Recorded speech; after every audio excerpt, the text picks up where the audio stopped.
Okay, as requested, I'm going to video me changing the choices on my cabinet selections.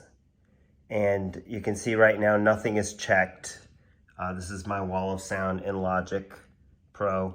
And I'll just click these and you can see what happens. I own 45 cabinets and you can see it showing 616 available with nothing checked. If I check computer, it goes to 571. I don't know what that number is. That's probably the ones that I don't own. And if I uncheck that and I go to online, it's showing 45 and that's what I currently own. I'm about to buy some more, but anyway, so you can see, and if I hit guitar, just make 0 and I uncheck it, they're available. So literally checking online is the way that I use it right now. And so I hope that helps you figure out what's going on.